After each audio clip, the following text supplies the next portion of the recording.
Hi, welcome back. Shout out to the YouTube and the Spotify audience. You guys are awesome. Thank you for watching and listening. It is so important to not judge. To not judge not only other people, but to not judge ourselves. Because I think that we are our harshest critics, usually.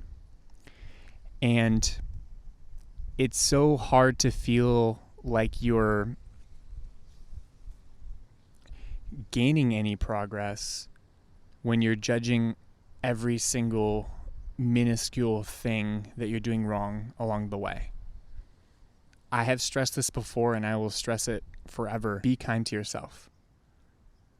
Don't judge yourself for not figuring things out right away. And also don't judge other people and their process. You're not that person. That person may be going through an entire different route to get to the same conclusion that you've already gotten to, but allow them to do that. If they ask for help, give it.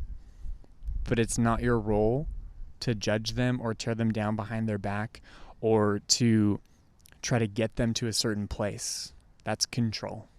Even if it's from a place of like, I really want this for you, it's not beneficial for that person for you to spoon feed them the answers to every single thing.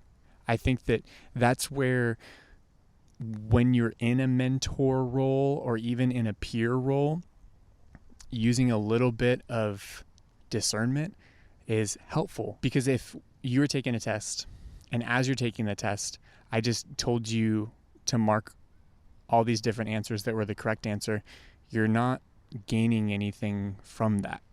You're not learning anything from that.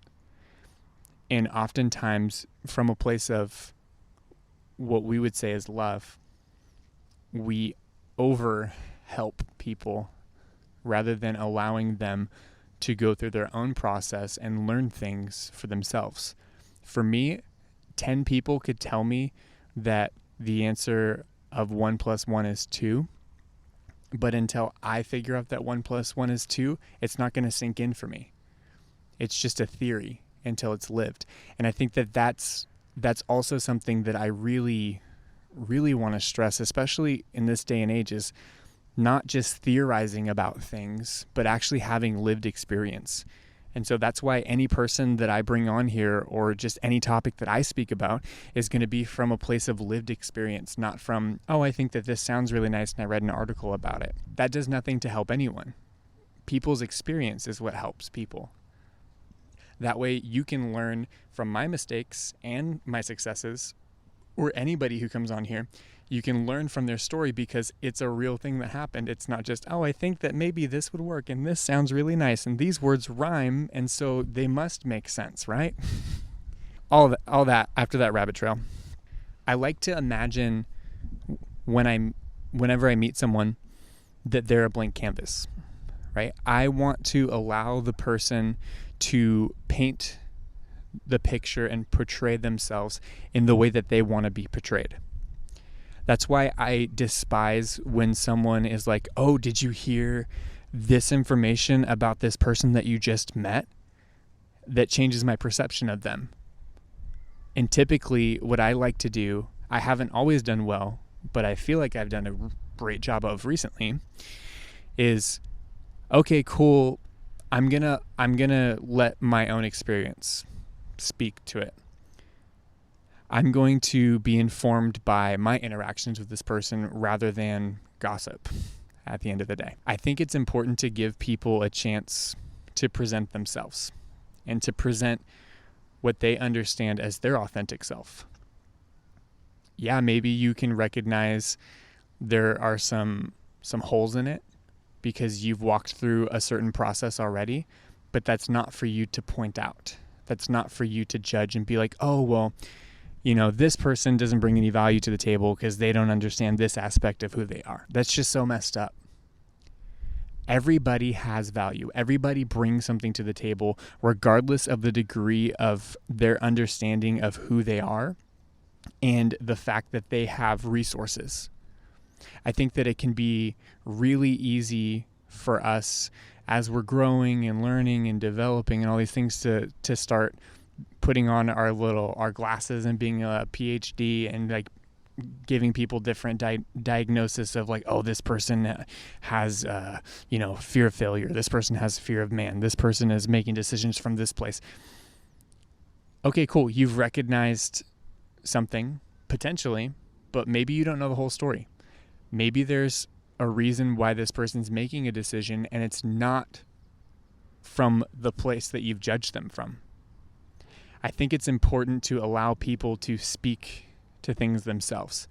If you see someone do something that you deem as wild, rather than just assuming, oh, this person did this maliciously and this person is this, and this, why not go up to the person and just ask them directly and not in an accusing way? Just like, hey, I noticed that when this happened, you responded this way or you said this. I just wanted to understand a little bit more. Why?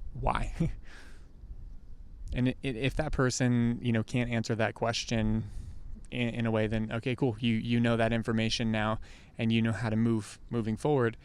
But sometimes, and most times, you'll realize, oh, that wasn't my intention at all. This is what I was trying to communicate. Because I think that there's a very difficult skill to be learned. The skill being what someone is saying and what someone is trying to communicate, and recognizing the difference between them. Because not everybody communicates at the same level. So someone could think that they're giving you a compliment, but the way that it's packaged is completely wrong. But their intent was good. Now, if I understand that person and I have gotten to know the genuine them, then I can cipher through and recognize, oh, this person is giving me a compliment in this moment. If I don't give this person a chance and I allow judgment to come in, then I'll be like, wow, this person is extremely disrespectful and, they have such poor wording, et cetera, et cetera. I think it's important to give people grace just as much to give ourselves grace, and not just to judge everything and not just look to essentially, cancel people out of our lives. I want to make informed decisions about people. I don't want to make decisions based on judgment. I don't want to stunt the growth of a relationship that could completely benefit me, and I can completely benefit them just because we have a minor disagreement. I think that a lot of the relationships that are long-lasting and healthy, they have ups and downs. We're going to get into it because I'm going to have Drake on pretty soon, my friend Drake, not the rapper. But he and I have a really interesting story because we were like inseparable when we met. We were best buds. We lived together for a little bit. And then I allowed a lot of uncommunicated things to come into play and became super bitter towards him. And so by not communicating those things, it just started to build up and build up and build up and build up. And then anything that he did, even if it was a kind gesture, I started to view as disrespectful or whatever way I had felt wronged. Like I said, I want to get into all of that with Drake. It was an uphill battle for him to try to be my friend. And so we ended up not super being friends for a few years. And long story short, we had reconciliation and we're best of pals now. He's my best man in my wedding, which I'm really excited about. But I think that when we start to allow things that are uncommunicated to creep in, then we put ourselves in the judgment seat. And I know, like, for me, I've done it so many times, and I felt justified by doing it because this person has done something wrong to me. Therefore, every action moving forward, I'm going to have a magnifying glass on and I'm going to pick them apart. And that's just such a bad way to conduct yourself. because it's not helpful and it's not productive to anybody. Not you, because now you're all riled up and you're bitter and you're frustrated, and then this person is being alienated and this person is being hurt by your judgment. And if you start to communicate your feelings to the people around you and you're tearing them down, it just becomes this ugly, gross thing. I think assuming the best in people is such a better way of approaching life. The person that cuts you off in traffic today, you know what? I can be like, this person is such a selfish person. They don't care about anybody else. Whatever. Or I can be like, you know what? Maybe this person is running late to work. They're not being their best selves in this moment. But does it really matter that I got cut off? I'm alive. They're alive. We're good. I think that when we're sitting on that judgment seat, we almost are looking for something to be offended at. And it sucks to live like that. It sucks to live like you always have beef with one or two people. Like, there is such a short amount of time that we have on this earth, and to put our focus into negativity is only bringing us down and the people around us. I mean, we've all been around a person that's just only negative. And it's like, this person's fun sometimes, but this isn't who I want to spend all my time with, because they're kind of bringing me down.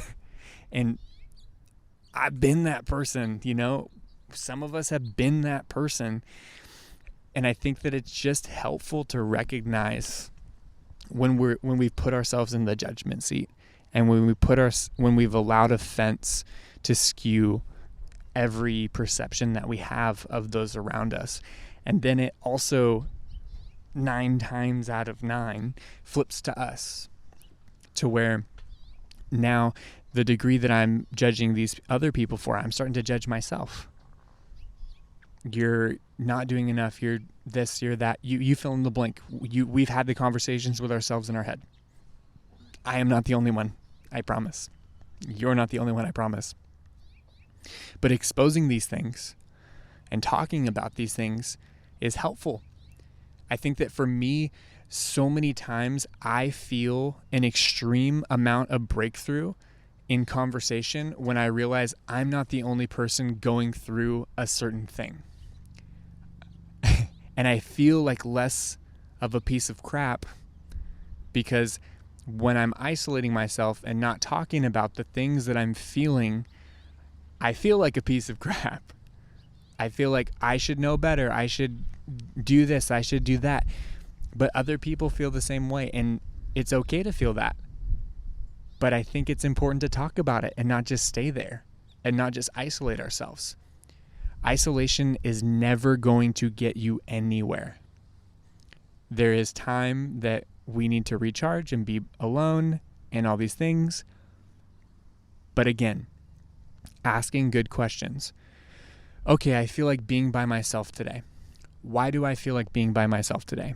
Is it just because I have a customer service job and I've been talking to people all week and I just want to rest? Okay, cool. Do that. Why do I feel like being by myself today? I just don't want to deal with people, and I don't want to deal with other, I don't want to deal with problems, and I want to be alone. And that's not it. I've been really pushing myself as of late when I'm frustrated or angry or whatever it may be, to lean into the opposite emotion. Like, I've been having so much problems with my car. It is ridiculous, and that would be a 4-hour-long video in itself. And so last week, I was trying to get my car sorted out, and it didn't work out the way that I needed it to. And so my first thought is like, I'm not going to go over to Nadia's and film, which is where I'm filming, for the record, always, whenever I'm here, unless I'm on the white couch. That's my house. And I was like, I don't want to be around people. I don't want to deal with anything. And then I started to ask myself, why? And I didn't have a good reason. And I was like, what am I going to do at home that I can't do at Nadia's? Because whenever we meet at Nadia's is like our productive time where Jonas works on maybe you just need some water. Nadia works on Grail. I work on Never Ending Network stuff. It's a really great time. And I was like, if I'm just going to sit at home and isolate myself and be alone, I'm just going to get more frustrated. And I think I need to be around people because that's what I really don't want to do right now. And so for me, in that specific situation, I had to push back on the emotions that I was feeling to come to that place of like what the true thing was in that situation. Because our emotions are constantly changing. You could wake up and today's going to be a great day, and then you have a flat tire, and now it's like, oh my gosh, now I'm frustrated about my flat tire. And we could allow that to derail our entire day. So now that my tire was flat when I went out to my car, I got that sorted out, but now I'm walking into work and I'm going to be rude to the people that I work with and the customers that I'm dealing with. And now and then it just becomes this thing. Or I can be like, you know what? My tire's flat. That's really annoying. And I acknowledge that. Let me put air in it, but I don't want it to affect the rest of my day. I'm not saying to stuff down the things that we're feeling, but I'm saying to feel them with loose hands and then let them go. I think that if we could learn the art of letting things go, we would be such better off. I know I would be so much better off. Because traffic is like my biggest like growth point right now. Being on the road is my biggest growth point because I become so easily frustrated by other drivers. And I'm sure that every other driver feels the same way, that we all feel like we're the best driver ever and we always got it together, blah, blah, blah. But that's been my growth point. And so I'm watching myself respond and be frustrated. And then I'm watching myself carry that into the next place that I go. And I was like, I don't want to do this anymore. So in the moment, I'm like, okay, this person cut me off. That's a bummer. That's frustrating. They shouldn't have done that. And there is a wrong that's here. But at the end of the day, there's nothing I can do about it. And I'm not going to drive up next to them and flip them off. I'm not going to yell out of my window because I want to be a productive member of society. And that's just unproductive. So I have to let it go. I acknowledge that there's a wrong, but I have to let it go and not carry it into the next thing, because the next thing I'm doing, the people that I interact with, they had nothing to do with that. And so it's not fair to them for me to take it out on them. Letting things go is a very hard thing, but it can be the most productive thing sometimes. So to kind of bring this all together when it comes to judgment, which is such a interesting connotation to that word. Be kind to yourself. Be kind to other people. Allow people to portray themselves and present themselves to you rather than just judging them. And stop judging yourself for mistakes that you've made in the past. If you're remedying them and you're growing and you're moving forward, allow yourself to do just that, to move forward, to learn from that, not forget it, but not use it as a weight to hold you back and to hold you down. You got this. You're great. You're not your actions. It's important to recognize that who you are is not your actions, because sometimes we make choices from a place that is not who we are and not our true selves. And so recognizing that, amending that, and moving forward is the best possible thing that you can do. And again, step off the judgment seat when it comes to other people and learn to just let things go. Sometimes it is okay just to let things go. So I want to thank you so much for your time. I appreciate you oh so very much. If you made it to the end of the video, you're grand. If you made it through 2 minutes of the video, you're probably not seeing this, so you're still cool, I think. I'm also told to tell you to like and subscribe, so you should probably do that. And I'd love to hear from you in the comments.